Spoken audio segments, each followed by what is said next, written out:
Three, two, one. You ready? You're listening to the Real Pineapple Podcast Network.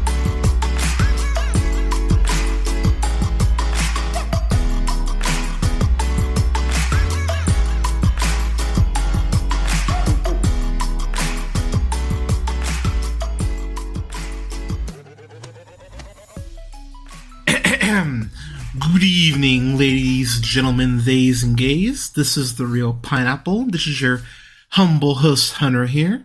Hope you're all having a great night, day, weekend, whenever you're checking this out. So, not a ton to break down in this, but I have my thoughts on the latest trailer for Black Panther, Wakanda Forever, the official trailer. So, this movie comes out November 11th. Obviously, tickets will...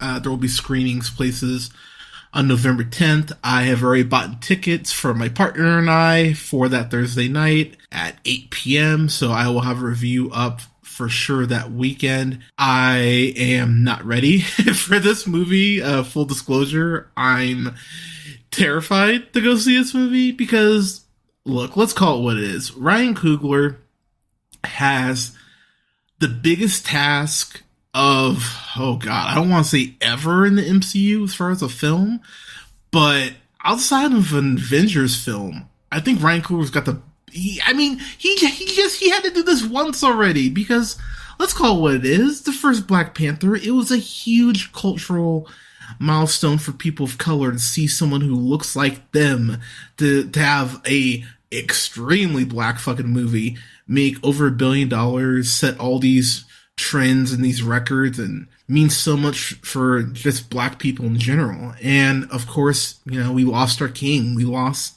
Chadwick Boseman. And so, you know, if you've listened to the podcast for a decent amount of time, I flat out said that if they wanted to cancel the movie or push us back even to phase 5, phase 6, I said, you know what? If Coogler needs that time, more power to him. Give him that time. I even threw out the idea of basically extending the apparent Wakanda TV show that we're supposed to get on Disney Plus.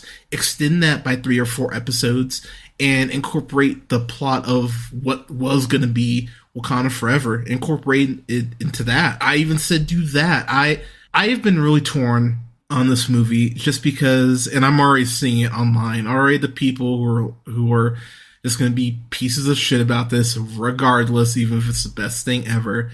Reading through some of the quotes that Coogler had about, you know, I was just reading today how Coogler flat out said he almost stopped directing. He almost quit the industry because of Chadwick's death. And in writing the script and talking to Feige and just kind of working through it, he realized that this film could be therapeutic for everyone to, you know, obviously never forget Chadwick, but to, you know, say goodbye to him proper. And as you watch this trailer, the trailer itself just gives me chills, just like the teaser trailer did. We open up at the 4-second mark, that shot of Ramonda very lightly holding Shuri's wrist as she holds the old Black Panther mask in her hands. I just, that shot already, I'm sitting here going, damn, this is, also we did get confirmed that this movie's over 2 hours. It's 2 hours, 2 hours 41 minutes, something like that. So it's almost 3 hours. And you know what? Good. I'm so happy to see that, because that means that I feel like the first 15, 20 minutes or so is going to be us being able to, you know, try to go ahead and say goodbye to Chadwick and to deal with, you know, what it looks like to lose the king of Wakanda and to lose that protector. And, you know, I mentioned earlier, Coogler's got a hell of a task in front of him to try to make this work, but son of a bitch, if there's anyone that's up to the task, I think it's Ryan Coogler. So just a couple things I noticed from the trailer. As I mentioned, the mask that Shuri's holding in her hands, and I love the way it cuts back to Tenoch Huerta's Namor, who I'm so excited we're getting Namor. I'm so ready for Namor and what this actor is going to go ahead and bring to the table as far as his portrayal.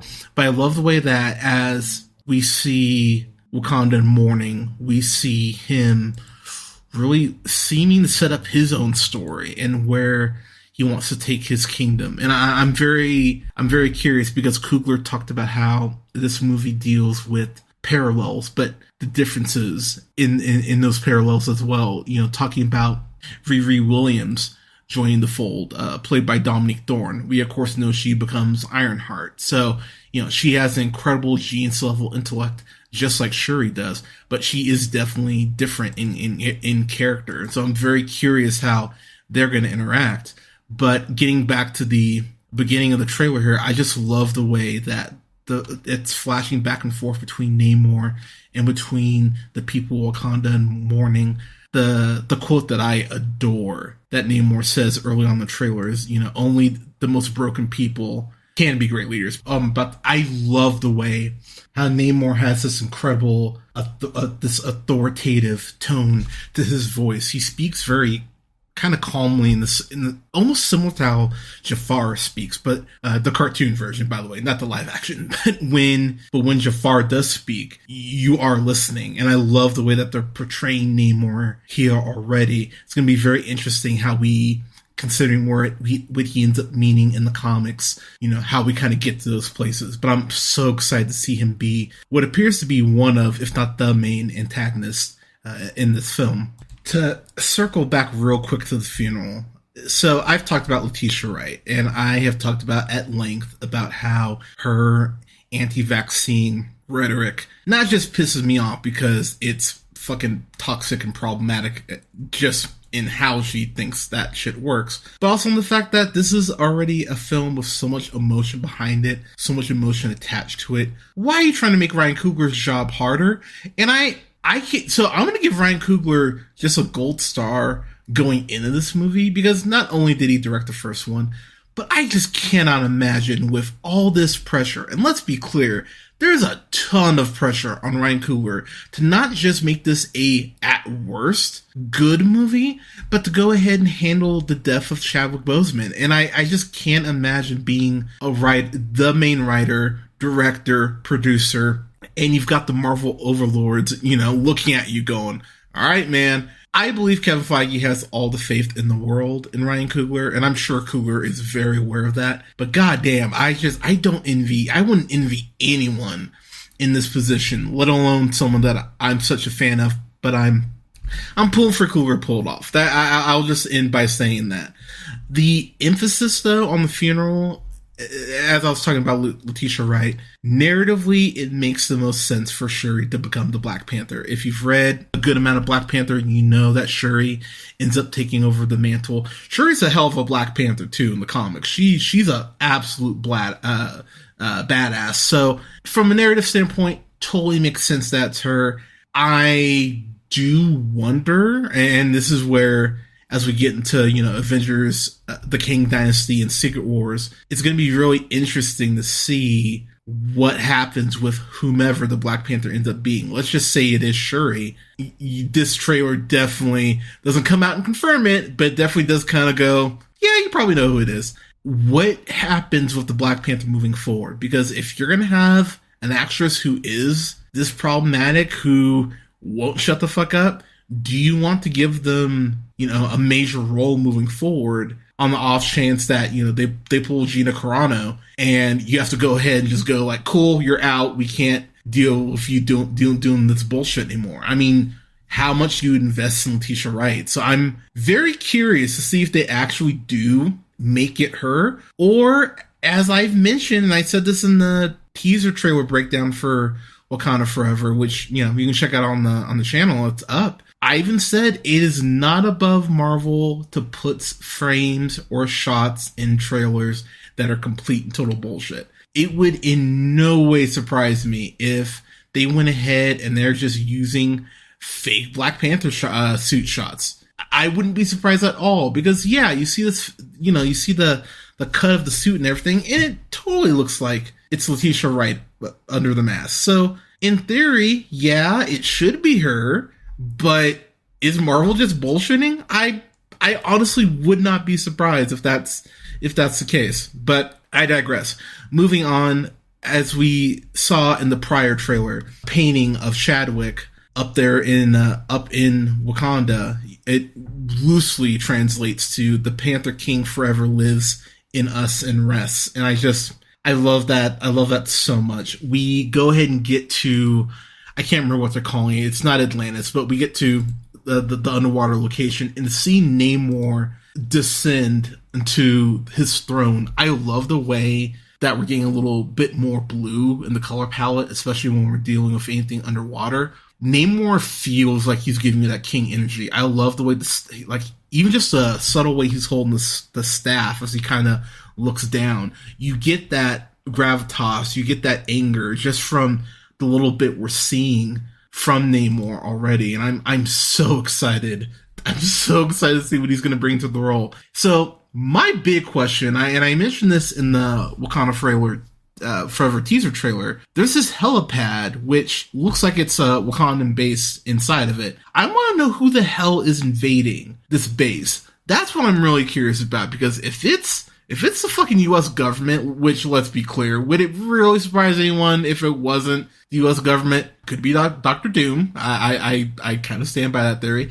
I'm really curious who that is, and that could be what sets up the mid credits or the end credits. But I'm very curious on who's invading there. Seeing M'Baku back again, played by Winston Duke. God bless the man. I'm so happy he's back. I know a lot of people have commented on this, but I'm gonna call it out here.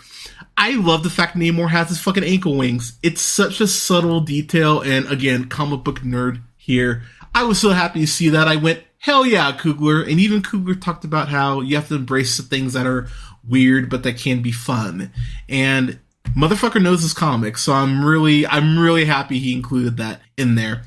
Just a few more things I want to throw out. There's this shot where Ramonda is with Riri Williams, and you see the reflection of someone in the as they're watching from the throne room. That looks like Namor, because it looks like that person throws a spear towards the glass. So if that's how this whole invasion starts with the throne room being flooded and everything, I'm horribly excited to see how that breaks down. We get a little more of seeing the Atlanteans. I'll just call them Atlanteans for now. Seeing them swimming, and the underwater stuff just looks fucking pristine. I'm really excited to see extended sequences of how that looks. So my favorite part of the trailer, outside the suit reveal, obviously, there's this point where we see Ramonda on the beach and Namor is face to face with her, and he has this look on his face like, who the hell do you think you are? And Ramonda just has this peace about her that I'm going, wow, I hope Namor's not an asshole and doesn't kill her right there, because that would royally piss me off. I'm so excited to see what that sequence on the beach is going to be like, because that feels like that's just going to be the two of them having a conversation, and I'm dying to see how that breaks down.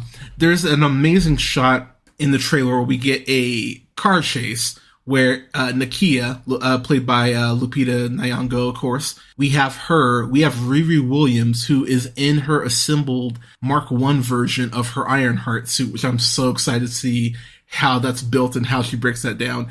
And then there's someone else on a bike, and we have no idea who it is. I'm very curious who it is there that's going to be accompanying them. And now I have to get back to Queen Angela Bassett. So there's this point where she is talking about how, I know what you all whisper, how they no longer have a protector, and now it's time to strike. And this is the second trailer in a row where they've had incredible Angela Bassett voiceover with her dialogue. And it feels like Angela Bassett's going for Best Supporting Actress. And I know people will laugh and go, oh, of course you say that, Wakanda Forever, beer. Shut the fuck up, by the way. But the way Angela Bassett is delivering her dialogue, she's going to be a bigger part of the story, clearly. And I just can't wait to see her conversations with the UN. Because if that's in the same scene where she's talking about how, have I not given everything? You know, my family's gone. If that's the same scene, that could just be 5 minutes of Angela Bassett just going off. And I can't wait to see her talk to the UN. The flooding of Wakanda, the trailers have done a really good job of amping up how big that is. And in this trailer, you see multiple people being washed away. And that flood is through the main street of the capital, which is where the funeral procession took place earlier. So seeing Namor do that to a place where the people of Wakanda are saying goodbye to King T'Challa. That's a haunting ass image. So I'm very curious how they're going to go ahead and address that. That brings me to this point later on in the trailer where Shuri is crying. She is just weeping. And we see M'Baku behind her trying to provide comfort. And it does make me wonder, does Namor kill King Ramonda on the beach? Does someone else kill her and Namor's kind of left there holding the bag? Actually, now that I say it out loud, I'm going to say it's option 2.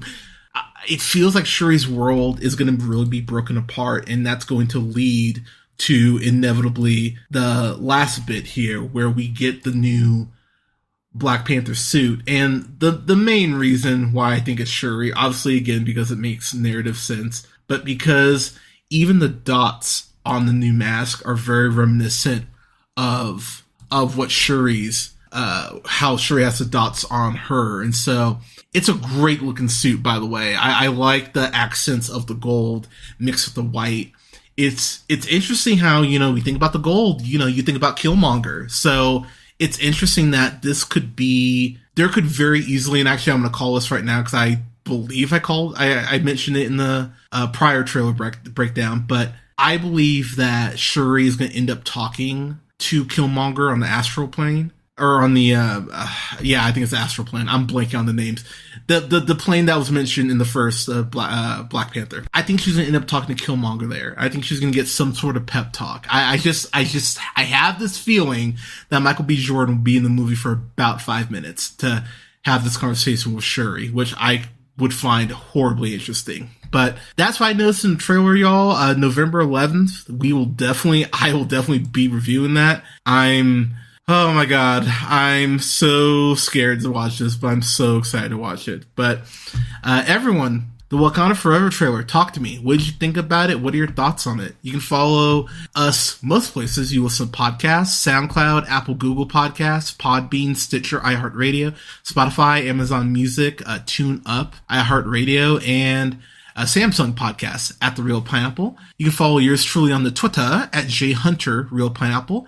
You can go ahead and like both our pages on Facebook at The Real Pineapple and Real Pineapple Games. That's REEL Pineapple. And you can follow me on Letterboxd at Black Shazam. And you can follow me at TikTok at Black Shazam 775. And lastly, follow me on Twitch at twitch.tv/JHunterRealPineapple. I'll be hopping on some point this month to go ahead and stream Resident Evil 4. I'm actually really excited to play that game again. It's been a minute, but everyone, thank you so much for listening. Our Real Spooky series will be kicking off this week. We'll have reviews up for X, Hocus Pocus 2, as well as Werewolf by Night. I'm so excited to watch that and talk to you all about it.